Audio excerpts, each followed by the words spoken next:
నమస్కారం Q6 news కి స్వాగతం. హెడ్లైన్ చూద్దాం.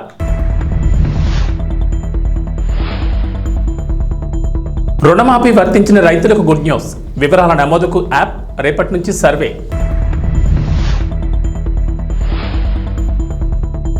విజయవాడలో ఎంపాస్ కలకలం. DMHO క్లారిటీ, GGHలో ప్రత్యేకంగా వార్డుల ఏర్పాటు.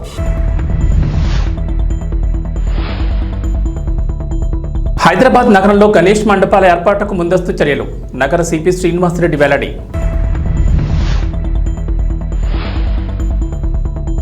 తెలంగాణకు రెయిన్ అలర్ట్. నేడు పలు జిల్లాల్లో భారీ వర్షాలు, ఎల్లో అలర్ట్ జారీ. తెలంగాణ ప్రభుత్వం 2 లక్షల రైతు రుణమాఫీ పథకం అమలు చేసిన సంగతి తెలిసిందే. మొత్తం 3 విడతల్లో రైతుల ఖాతాల్లో డబ్బులు జమ చేశారు. మొత్తం 31,000 కోట్లు రైతుల అకౌంట్లలో జమ చేసినట్లు సర్కార్ వెల్లడించింది. అయితే కొందరు రైతులకు అర్హతలున్న రుణమాఫీ వర్తించలేదు. రేషన్ కార్డు లేకపోవడం, ఆధార్ కార్డులో తప్పులు, పట్టాదారు పాస్ పుస్తకంలోని పేరుతో సరిపోలకపోవడం వంటి కారణాలతో వారికి రుణమాఫీ కాలేదు. దీంతో ఆయా రైతులు ఆందోళన వ్యక్తం చేస్తున్నారు. ఈ నేపథ్యంలో అటువంటి రైతులకు రైతు రుణమాఫీ వర్తించేలా ప్రభుత్వం కీలక నిర్ణయం తీసుకుంది. ఆయా రైతుల వివరాల నమోదుకు రైతు భరోసా పంట రుణమాఫీ యాప్ను తెలంగాణ వ్యవసాయ శాఖ రూపొందించింది. ఈ యాప్ను ఇప్పటికే అన్ని జిల్లాల వ్యవసాయ అధికారులు, డివిజన్, మండల స్థాయిలోని వ్యవసాయ విస్తరణాధికారులకు పంపించింది. వారు రుణమాఫీ వర్తించిన రైతుల సమాచారం తెలుసుకుని యాప్లో నమోదు చేయాలని ప్రభుత్వం మార్గదర్శకాలు జారీ చేసింది. రేపటి నుంచి ఈ సర్వే ద్వారా యాప్లో వివరాల నమోదు ప్రక్రియ ప్రారంభమవుతుందని అధికారులు తెలిపారు. మన దేశంలో ప్రతి ఏడాది గణేష్ నవరాత్రి ఉత్సవాలు ఘనంగా నిర్వహిస్తారు. పల్లె పట్టణం అనే తేడా లేకుండా గల్లీ గల్లీలో గణనాథుడు కొలువు తీరుతాడు. ఈ ఉత్సవాల్లో ముఖ్యంగా యువత ఎక్కువగా పాల్గొంటారు. చందాలు పోగేసి మరీ గణేశుడికి మండపాలు ఏర్పాటు చేస్తారు. 9 రోజుల పాటు ఘనంగా పూజలు చేసి గణపయ్యను గంగమ్మ ఒడికి చేరుస్తారు. ఈ ఏడాది సెప్టెంబర్ 7న వినాయక చవితి ఉత్సవాలు ప్రారంభం కానున్నాయి. అదే నెల 17న మహానిమజ్జన ఊరేగింపు కార్యక్రమాలు ఉంటాయి. అయితే గణేష్ మండపాలు ఏర్పాటు చేయాలంటే కొన్ని రూల్స్ ఖచ్చితంగా పాటించాల్సి ఉంటుంది. ప్రభుత్వం నుంచి ఖచ్చితంగా అనుమతి తీసుకోవాలి. ఈ మేరకు నిర్వాహకులు నిబంధనలు పాటించాలని హైదరాబాద్ నగర పోలీస్ కమిషనర్ కొత్తకోట శ్రీనివాసరెడ్డి ఒక ప్రకటన విడుదల చేశారు. శాంతి భద్రతలకు ఎలాంటి విఘాతం కలగకుండా సహకరించాలని నిర్వాహకులు, ఉత్సవ కమిటీలను సిపి కోరారు. ప్రస్తుతం తెలంగాణలో కన్వెన్షన్ సెంటర్ కూల్చివేయడం హాట్ టాపిక్ గా మారింది. మీడియా, సోషల్ మీడియా ఎక్కడ చూసినా ఇప్పుడు ఇవే వార్తలు దర్శనమిస్తున్నాయి. తుమ్మిడికుంట చెరువును ఆక్రమించి అక్కినేని నాగార్జున కన్వెన్షన్ సెంటర్ను నిర్మించారని హైడ్రా అధికారులు కూల్చివేయగా, అయితే ఆ స్థలాన్ని ఆక్రమించలేదని నాగార్జున చెబుతున్నారు. అంతేకాకుండా ఈ విషయం రాజకీయంగా కూడా తీవ్ర సంచలనంగా మారింది. ప్రభుత్వ కార్యాలయాలు, అధికార పార్టీకి చెందిన నేతల నిర్మాణాలు కూడా కూల్చివేస్తారా అంటూ ప్రతిపక్ష పార్టీలు తీవ్ర విమర్శలు గుప్పిస్తున్నారు. ఈ క్రమంలోనే గత 2 రోజులుగా కన్వెన్షన్కు సంబంధించిన ఎన్నో వార్తలు చక్కర్లు కొడుతున్నాయి. ఈ సందర్భంగా కన్వెన్షన్ విషయంలో వస్తున్న వదంతులు నమ్మొద్దంటూ అక్కినేని నాగార్జున అభిమానులు, శ్రేయోభిలాషులకు విజ్ఞప్తి చేశారు. కన్వెన్షన్ కూల్చివేత విషయంలో తాను హైకోర్టు వెలువరించే తీర్పు కట్టుబడి ఉంటానని ఈ సందర్భంగా నాగార్జున తెలిపారు. తీర్పు వెలువడే వరకు ఎలాంటి వదంతులు, అవాస్తవాలు నమ్మొద్దని ట్విట్టర్ వేదికగా విజ్ఞప్తి చేశారు. ఈ మేరకు ట్వీట్ చేసిన నాగార్జున, ప్రియమైన అభిమానులు, శ్రేయోభిలాషులకు కన్వెన్షన్కు సంబంధించి వస్తున్న వార్తల్లో వాస్తవాల కంటే ఊహాగానాలు ఎక్కువగా వినిపిస్తున్నాయి.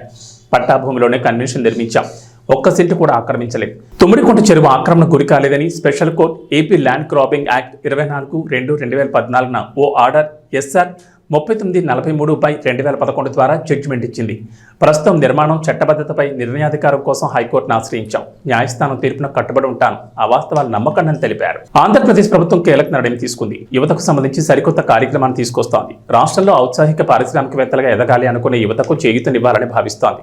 రాష్ట్ర ప్రభుత్వం ఎలాంటి వారి కోసం EDP అనే కొత్త కార్యక్రమాన్ని అమలు చేయాలని భావిస్తోంది. ఈ మేరకు ప్రణాళికలు సిద్ధం చేస్తోంది. బీసీ, ఆర్థికంగా వెనుకబడిన తరగతులు, కాపు యువతను ఔత్సాహిక పారిశ్రామికవేత్తలుగా తీర్చిదిద్దే దిశగా ఈ నిర్ణయం తీసుకుంది. ఈ మేరకు ఏపీ ప్రభుత్వం హైదరాబాద్లోని జాతీయ సూక్ష్మ, చిన్న, మధ్యతరహా పరిశ్రమల సంస్థతో ఒప్పందం చేసుకోనుంది. ఈ కార్యక్రమం అమలుకు సంబంధించి ఇప్పటికే ఆ సంస్థతో ఆయా శాఖల అధికారులు చర్చలు కూడా ప్రారంభించారు.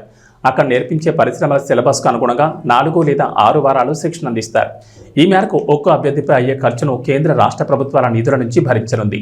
అంతేకాదు ఏటా 2,000 మందిని ఔత్సాహిక పారిశ్రామికవేత్తలుగా తీర్చిదిద్దేలా ప్రతిపాదనలు సిద్ధం చేశారు అధికారులు. విజయవాడలో ఎంపాక్స్ అంటూ కలకలం రేపింది. ఈ ప్రచారంపై ఎన్టీఆర్ జిల్లా వైద్య ఆరోగ్య శాఖ అధికారిని సుహాసిని స్పందించారు. ఇప్పటి వరకు జిల్లాలో ఎవరిలోనూ ఎంపాక్స్ లక్షణాలు గుర్తించలేదని, దుష్ప్రచారం నమ్మొద్దని సూచించారు. ఎంపాక్స్ ప్రచారంపై విజయవాడ ప్రభుత్వ పీడియాట్రిక్స్ HOD అనిల్ కుమార్ కూడా స్పందించారు. ఎవరికి అలాంటి లక్షణాలు లేవన్నారు. అయితే దుబాయ్ నుంచి వచ్చిన కుటుంబంలో ఓ చిన్నారికి ఎంపాక్స్ లక్షణాలు ఉన్నాయని సోషల్ మీడియాలో ప్రచారం జరుగుతోంది. దీంతో ఎన్టీఆర్ జిల్లా DMHO క్లారిటీ ఇచ్చారు. మరోవైపు మంకీపాక్స్ వార్తలతో అధికారులు అప్రమత్తమయ్యారు. ఒకవేళ ఎంపాక్స్ కేసులు వస్తే యుద్ధ ప్రాతిపదికన చర్యలు చేపట్టేందుకు సిద్ధమయ్యారు. ఈ మేరకు విజయవాడ కొత్త ప్రభుత్వ ఆసుపత్రిలో 6 పడకలు, అత్యాధునిక వైద్య పరికరాలతో ప్రత్యేకంగా వార్డు ఏర్పాటు చేశారు వైద్య ఆరోగ్య శాఖ అధికారులు. ఆరోగ్య శాఖ ఉన్నతాధికారుల ఆదేశాలతో సూపర్ స్పెషాలిటీ బ్లాక్లో వార్డును ఏర్పాటు చేసినట్లు ఆసుపత్రి సూపరింటెండెంట్ డాక్టర్ వెంకటేష్ తెలిపారు. అలాగే ఎంపాక్స్ మీద వచ్చే వదంతులను ప్రజలు నమ్మొద్దని, ఒకవేళ ఆ వ్యాధి వ్యాప్తి చెందితే తగిన చర్యలు తీసుకునేందుకు అన్ని విధాలుగా సిద్ధంగా ఉన్నామని ఆయన చెప్పారు. జనగామ జిల్లా దేవరుప్పల మండల కేంద్రంలోని బోనాల పండుగ వేడుకలను గ్రామస్తులు ఘనంగా నిర్వహించారు. ఈ సందర్భంగా యువత, మహిళలు గ్రామాల్లో బోనాలతో ఊరేగింపుగా బయలుదేరారు. డప్పు నృత్యాలతో మహిళలు పెద్ద ఎత్తున బోనాలతో గ్రామాల్లో తిరిగి అమ్మవార్లకు పూజలు నిర్వహించారు. పిల్ల పాపలను చల్లగా చూడాలని, పాడి పంటలు సమృద్ధిగా పండాలని అమ్మవారికి బోనం సమర్పించి మొక్కులు చెల్లించుకున్నారు.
ముఖ్యమంత్రి రేవంత్ రెడ్డి తమ్ముడు తిరుపతి రెడ్డి కొడంగల్లో షాడో ఎమ్మెల్యేగా చలామణి అవుతున్నారని కొడంగల్ నియోజకవర్గానికి చెందిన రైతులు ఆరోపించారు. పచ్చని మా పంట పొలాల్లో ఫార్మా కంపెనీలు స్థాపించాలనే ప్రభుత్వం నిర్ణయాన్ని కొడంగల్ నియోజకవర్గ రైతులు వ్యతిరేకించారు.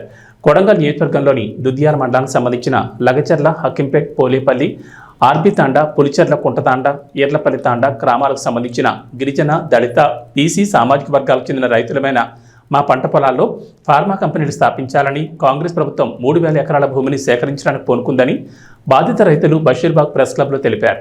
వారసత్వంగా వచ్చిన భూములు మాలో కొందరు కొనుక్కున్న భూములు, అదేవిధంగా గత ప్రభుత్వాలు పేదలకు కేటాయించిన అసైన్డ్ భూములు ఇందులో ఉన్నాయన్నారు. ఇందులో దేన్ని కూడా మేము వదులుకోవడానికి సిద్ధంగా లేమని, మా ప్రాంతంలో చక్కటి వ్యవసాయం జరుగుతుందని పేర్కొన్నారు. ఇలా సంవత్సరం మొత్తం పంటలు పండే మా భూములను ప్రభుత్వం మా నుంచి భూమి తీసుకున్నట్లయితే రేపొద్దున పరిసర ప్రాంతాల్లో నీరు, గాలి, భూమి అన్ని కలుషితమైపోతాయని ఆందోళన వ్యక్తం చేశారు. తద్వారా మా నివాస ప్రాంతాలను కూడా అక్కడి నుంచి మార్చాల్సిన పరిస్థితులు ఏర్పడతాయన్నారు.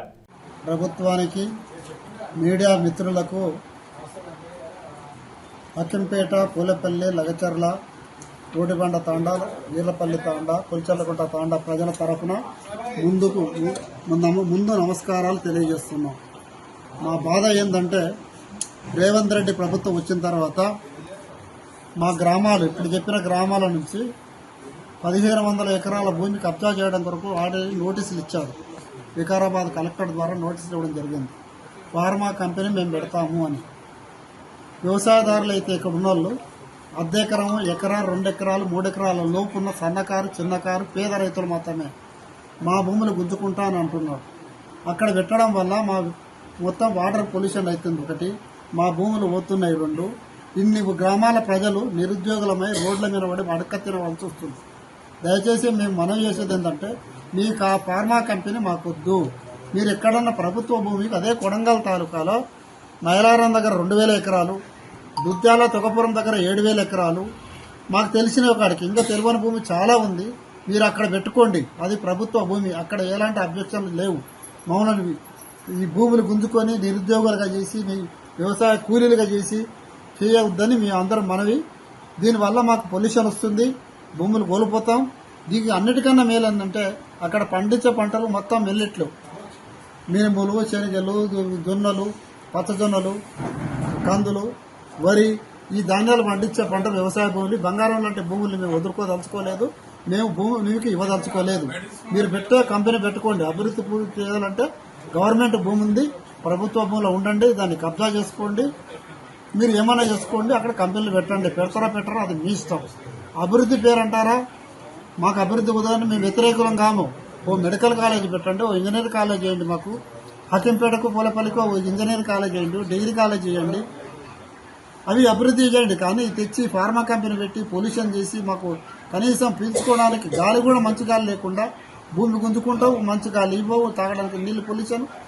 ఇంతకు ముందే మనం ఎల్బీ నగర్లో సిరీస్ కంపెనీ ఉండే, దాదాపు 30 ఏళ్ళు ఖచ్చితమైన నీళ్లు. అట్లే నిన్న 3 రోజుల కింద 18 మంది చనిపోయారు ఫార్మా కంపెనీ వాళ్ళు ఆంధ్రాలో.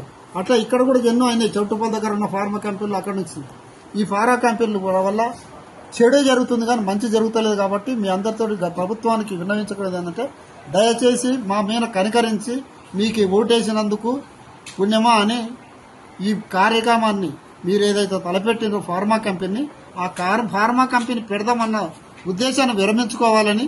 మీరు ఎక్కడైనా పెట్టుకోండి, ప్రభుత్వ భూమి ఉంది అక్కడ పెట్టుకోండి, మమ్మల్ని బాధ పెట్టకండి, మీరు బాధపడకండి. మీ ద్వారా మేమంతా సుఖపడాలని మీకు ఓటేసి ముఖ్యమంత్రిని చేర్పించుకున్నాము.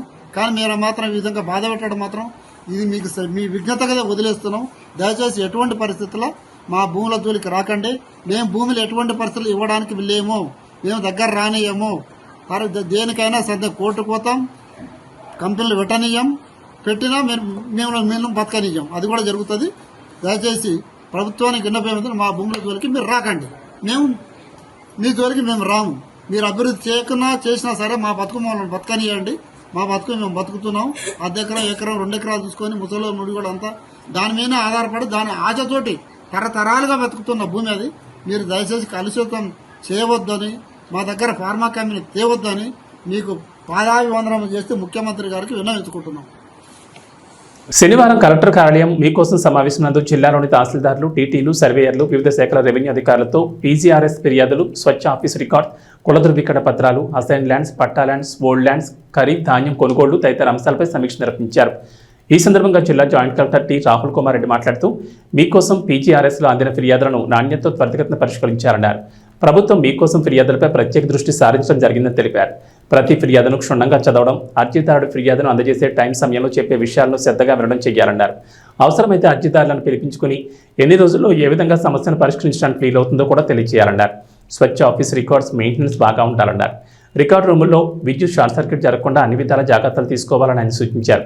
ఇప్పటికే జారీ చేసిన కుల ధృవీకరణ పత్రాలకు సంబంధించి క్షేత్రస్థాయిలో మచ్చుకు కొన్ని పరిశీలించి పూర్తి రికార్డులను సిద్ధం చేసి ఈ నెల 28 లోపుగా సమర్పించారన్నారు. ఏదైనా మార్పులు చేర్పులు ఉంటే సవరణకు జాబితాను పంపాలన్నారు. అసైన్ ల్యాండ్స్, నమూనా పట్టా ల్యాండ్స్, ఫ్రీ హోల్డ్ ల్యాండ్స్ గురించి చర్చించారు.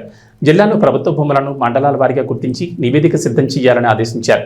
ఈ సమావేశంలో జిల్లా రెవెన్యూ అధికారి J Udayabhaskararao, KRRC special deputy collector మరియు Tadepalligudem in charge RDO B Sivanarayana Reddy, Narsapuram RDO M Achyut Ambareesh, collectorate land superintendent CH Ravikumar, మండల తహసీల్దార్లు, డీటీలు, సర్వేయర్లు, civil supply, land and registration అధికారులు తదితరులు పాల్గొన్నారు.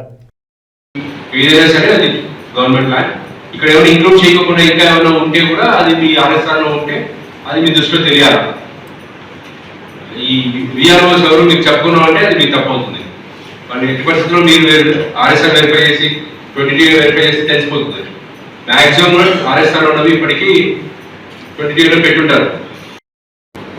2 days back many minority communities have come and requested for marriage grounds కానీ community హాల్స్కి కానీ ల్యాండ్ లేదని చెప్పేస్తాం డైరెక్ట్గా.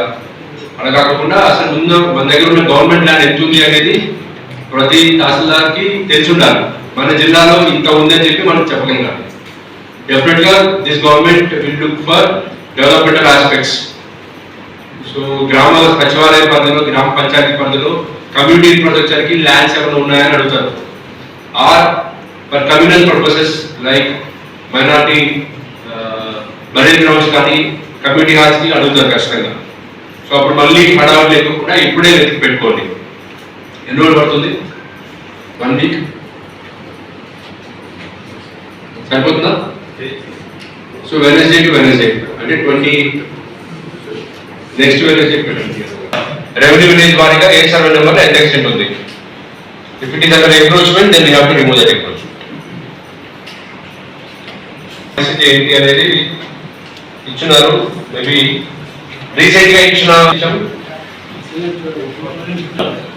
ఫ్రెష్ అసైన్మెంట్ ఏమి ఇవ్వలేదా? మొన్న పెట్టిన జనవరి ఫిబ్రవరి పెట్టలేదు. ఎనివే చేయడానికి లేదు. మీరు ఫైల్స్ కూడా ఏమి పంపించండి దానికి సంబంధించి. 596 ప్రకారం మనకు వచ్చిందే తక్కువ.